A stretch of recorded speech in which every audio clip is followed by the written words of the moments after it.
Hello and welcome back to Storytime with Collie. Today's story is called Emily Brown and the Thing. Are you ready? Here we go.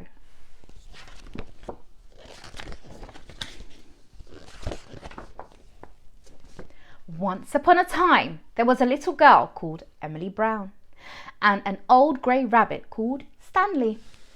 Emily Brown and Stanley were trying to get to sleep after a busy day. But a noise was keeping them awake. Splish went the noise. Splosh went the noise. It seemed to be coming from the window.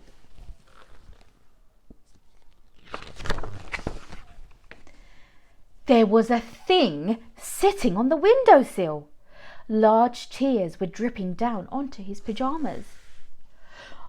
"Oh, Emily Brown, Emily Brown," wept the thing. "I can't find my cuddly, however hard I looked. It's not in the dark, scary wood, and it's not under my pillow. You and Stanley must come and find it for me, because I just can't sleep without my cuddly."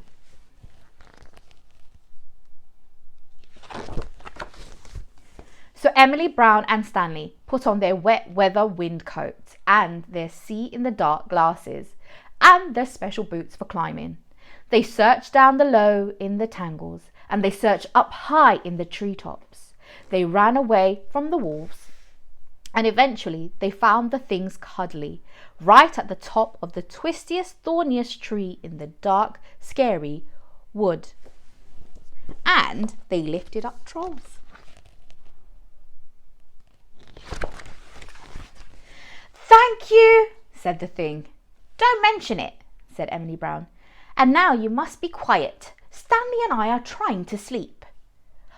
"I promise," said the thing, cuddling his cuddly. Emily Brown shut the window. A short while later, Emily Brown and Stanley were trying to get to sleep again, but a noise was keeping them awake.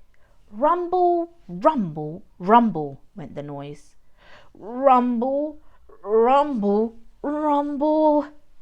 It seemed to be coming from the kitchen.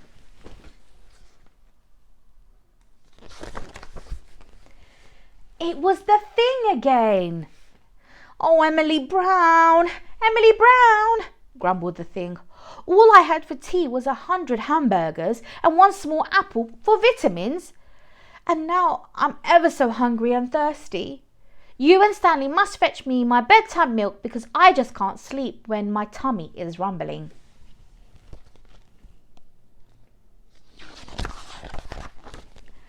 So Emily Brown and Stanley sighed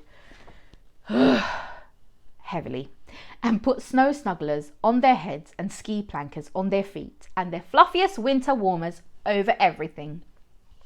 They skied off through the wild and whirling wastes, through the blizzards and the hurricanes, till their hands were frozen and their legs were sore, searching for a mug of milk for the thing's bedtime snack. Stanley had to distract a polar bear who thought the milk belonged to him. Grrr! "Thank you," said the thing. "Don't mention it," said Emily Brown. "And now you must be quiet. Stanley and I are trying to sleep." "I promise," said the thing, dropping most of his milk over his pajama top. Emily Brown shut the refrigerator door. 5 minutes later, Emily Brown and Stanley were still trying to get to sleep, but a noise was keeping them awake. Cough, cough, cough, cough, cough went the noise.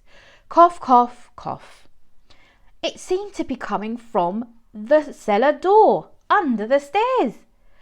"Oh, I hope it's not that thing again," said Emily Brown crossly.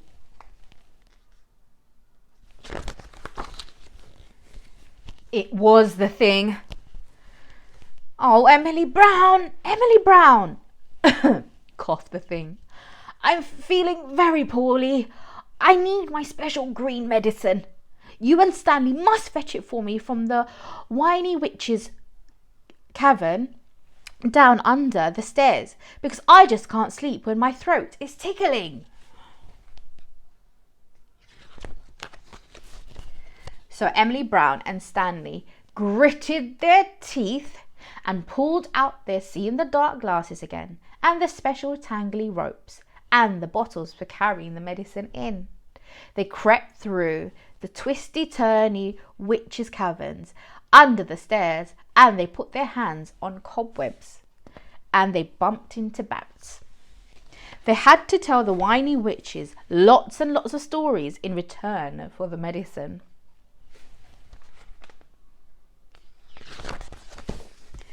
"Thank you," said the thing. "Don't mention it," said Emily Brown.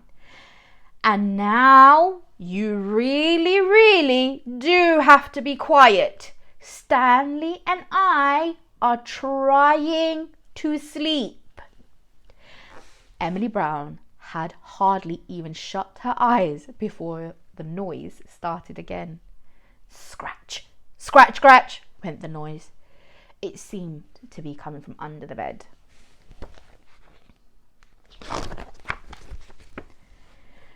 It was that thing again. "I've got this very itchy leg," began the thing, but this time Emily Brown had enough. "Stop!" shouted Emily Brown. "I've had enough. We've rescued your cuddly from the dark and the scary wood. We've fetched your milk from the wild and whirling wastes. We've borrowed your medicine from the weird and whiny witches. Stanley and I are exhausted. There's nothing wrong with your leg. What's really the matter?"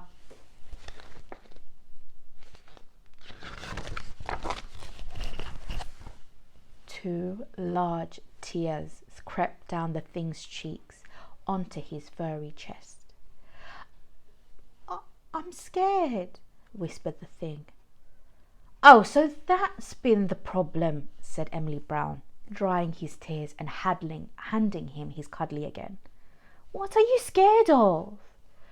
"Well, I don't know. Things," said the thing. But you are a thing," said Emily Brown.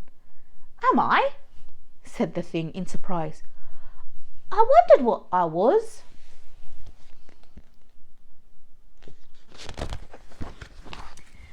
"You're definitely a thing," said Emily Brown, tucking him tightly and putting his hot water bottle underneath his hairy legs.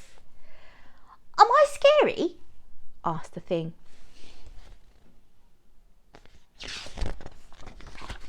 "You're not scary at all," said Emily Brown. "You're a very nice thing.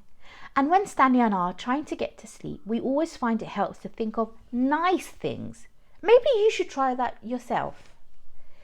"Maybe I will," said the nice thing, yawning very wide. "Night-night, Emily Brown. Sleep tight."